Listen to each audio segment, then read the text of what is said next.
औज़ुबिल्लाहिमिनश्शैतानिर्रजीम बिस्मिल्लाहिर्रहमानिर्रहीम अस्सलामु अलैकुम वरहमतुल्लाहि वबरकातुहू। सूरह अनाम मेरे सामने है और सूरह अनाम की आयत नंबर 141, पारा नंबर 8, रुकू नंबर 4 शुरू हुआ है। पिछली आयत में अल्लाह तबारक व तआला ने फरमाया था कि मुशरिकीन लोग अल्लाह पे इफ्तरा कर रहे हैं और रास्ते से गुमराह हो चुके हैं और अल्लाह तबारक व तआला हिदायत वालों को और सीधी राह वालों को जानता है। नबी आप उनको छोड़ दें। अगली आयत में देखते हैं अल्लाह तबारक व तआला क्या फरमा रहे हैं। अगली आयत में अल्लाह तबारक व तआला अपने एहसानात और अपनी नेमतों का तज़किरा कर रहे हैं। देखते हैं क्या हो रहा है।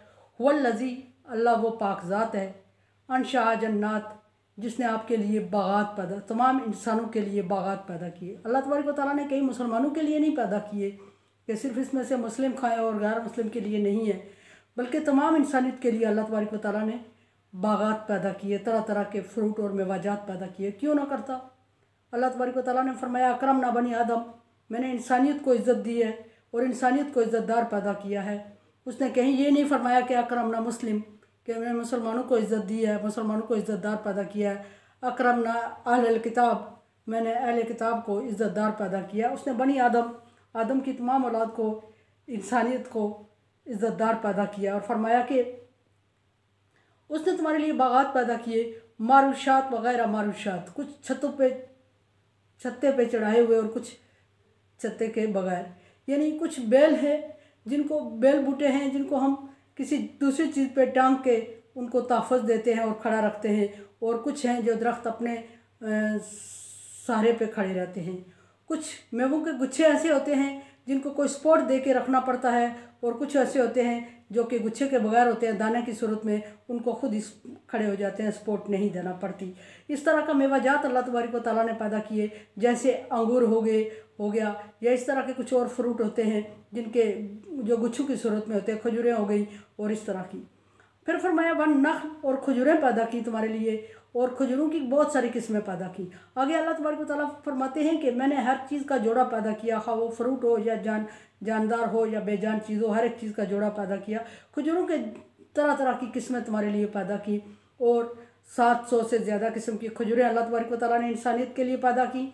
फिर फरमाया आगे के ज़र, और खेती तुम्हारे लिए, मुख्तलिफ अनाज की खेतियाँ तुम्हारे लिए उगाई, जैसे हर तरह का अनाज अल्लाह तबारक व तआला ने, गेहूँ, चावल, दालें, इस तरह के अनाज पैदा किए अल्लाह तबारक व तआला ने, और कुछ इस तरह की और चीज़ें भी पैदा की जो इंसान के काम आती हैं।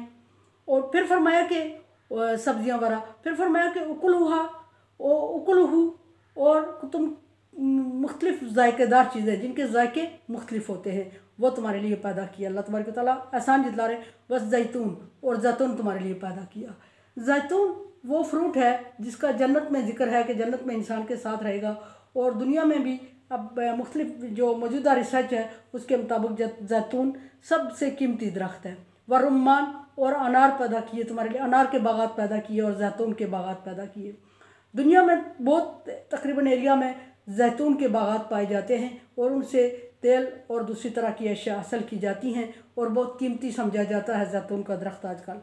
और इसी तरह अनार पैदा किए। जैतून के दरख्त में गो के टेस्ट नहीं होता, जायका नहीं होता, लेकिन कीमती या फ़ायदामंद होने की हैसियत में यह सबसे ज़्यादा कीमती और फ़ायदामंद कहलाता है। रुम्मान और अनार पैदा किए। अनार के लिए आगे अल्लाह तबारक व तआला फरमाया कि इसका टेस्ट सबसे मुख्तलिफ और सबसे ज़्यादा मीठा और पसंदीदा है, और इसके दानों को देखें अगर तो तय बतय जुड़े हुए पालियों की सूरत में इसमें अल्लाह तबारक व तआला ने दानों को तरतीब दे दिया। लगता ऐसा है जब अनार को खोला जाए इसमें खोल है, छिलकों में लिपटे हुए, और फिर गैर छिलकों के पैदा किए। और खोल में लिपटा हुआ अनार को अगर खोले तो इसके दाने इतनी तरतीब से लगे होते हैं कि बंदे की अकल दंग रह जाती है, और वो समझता है कि फ़बयज़्ज़ी अला रब्बिकुमा तुकज़्ज़िबान, एकदम अल्लाह तबारक व तआला के ये आसान याद आ जाता है। मुतशाबिहन वगैरह मुतशाबिही, कुछ लोगों की बातें मिलती जुलती हैं। इसमें यह बात भी एक बात मुफक्रिन की ने इसकी ट्रांसलेट की है कि बातें मुख्तलिफ हैं, बातें मिलती जुलती भी हैं। कुछ ने ये असल बात यह है कि यहाँ फ्रूट की चूँकि बात चल रही है तो अल्लाह तबारक व तआला फरमा रहे हैं कि जो देखने में एक दूसरे के मुशाबे हैं और कुछ गैर मुशाबे हैं, कुछ शक्ल में एक दूसरे से सेम है और कुछ शक्ल में एक दूसरे से मुख्तलिफ हैं, सेम नहीं, डिफरेंट होते हैं। और कुछ शक्ल एक जैसी होती है लेकिन जायके मुख्तलिफ होते हैं, कुछ के जायके एक जैसे होते हैं लेकिन शक्लें मुख्तलिफ होती हैं। कुलू मिन समारी ही, और ऐसे ही फ्रूट के दरख्त तुम्हारे लिए अनाज पैदा किए जिनमें से तुम खाते हो और उनमें से खाओ। अल्लाह तबारक व तआला कुलू का सीगा इख्तियार किया, ऑर्डर है और जमा के लिए फरमाया कि उनमें से खाओ अल्लाह के दिए हुए में से।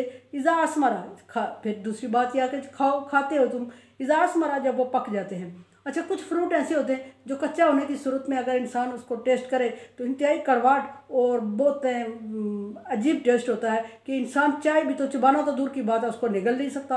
और वही फ्रूट जब पक जाता है तो उसका टेस्ट बिल्कुल डिफरेंट और मीठा आता है और वो खाने के काम आता है। हालांकि वही फ्रूट था उसी दरख्त के साथ लगा हुआ, वो कच्चा खाने के काबिल नहीं था।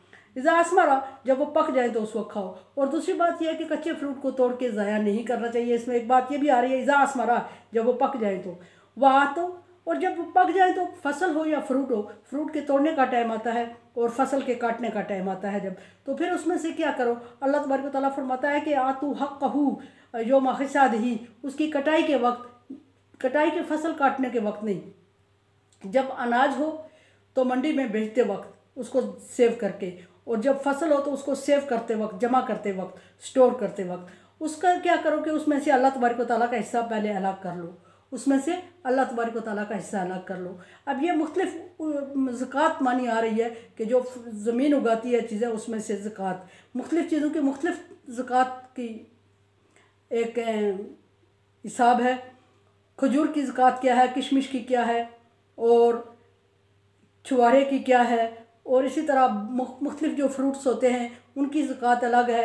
और इसी तरह खेती में जो अनाज उगता है उसकी, जो फसल हम उगाते हैं उसकी अलग ज़कात होती है। एक मोटा सा हिसाब दे दिया जाए, अगर इन हर एक चीज़ की जो अल्लाह तबारक व तआला ने यहाँ जिक्र किया ज़कात मुख्तलिफ है, लेकिन एक मोटा सा हिसाब दे दिया जाए तो मोटा हिसाब यह है कि उशर ज़कात की जो दी जाती है इसमें से,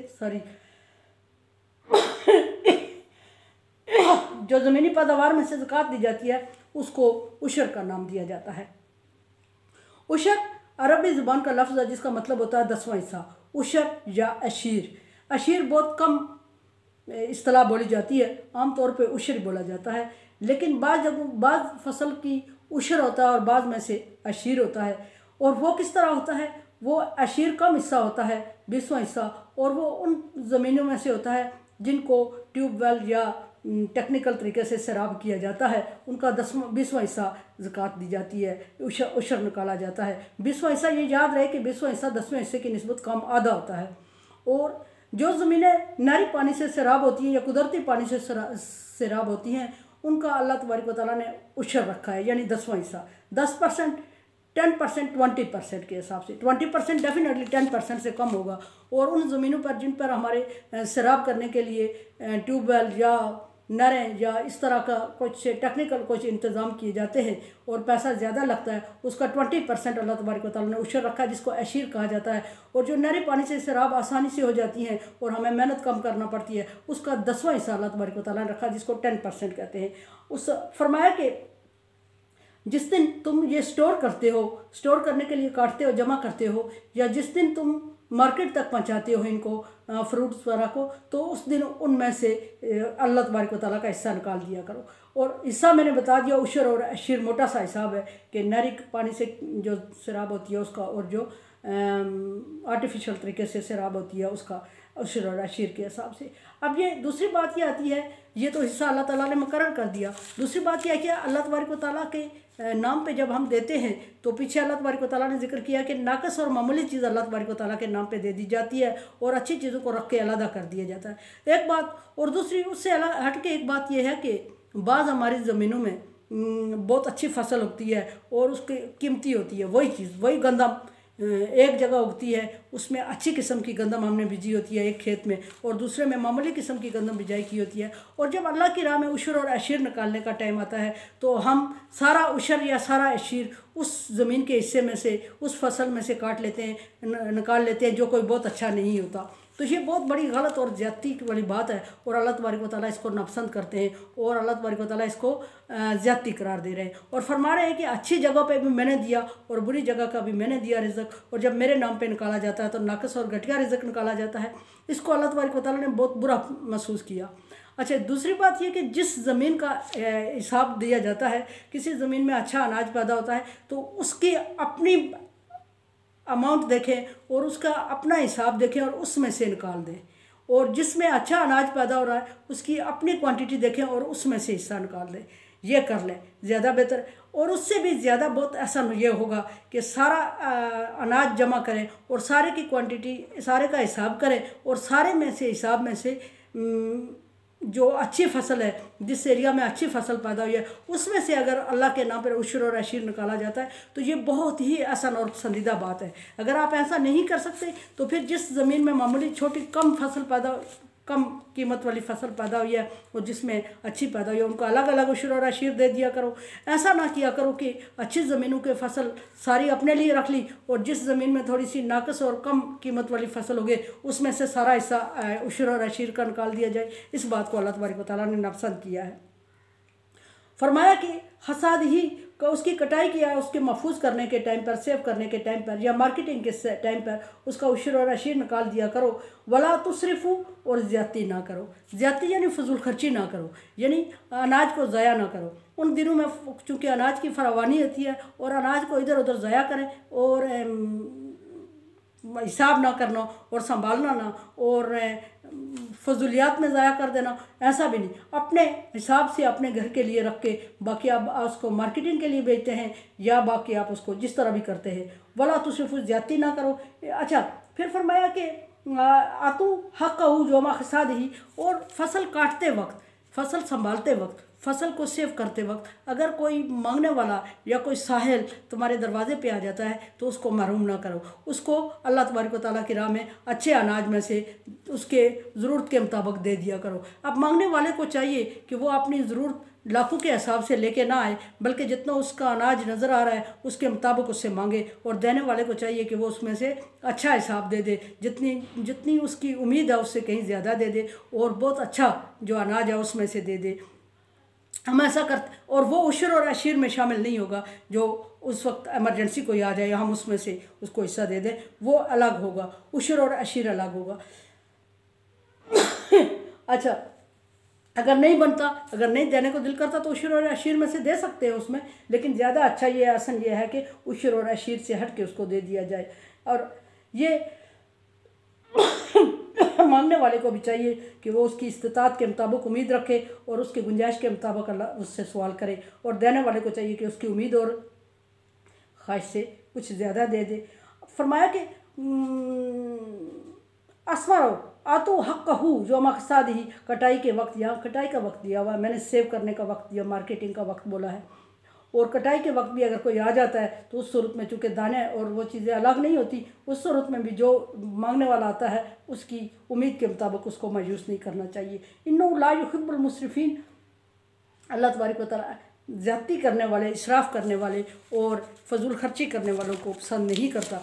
बाज़ जगहों पे अल्लाह तबारक व तआला ने फजूल खर्ची करने वाले को शैतान का भाई कहा है।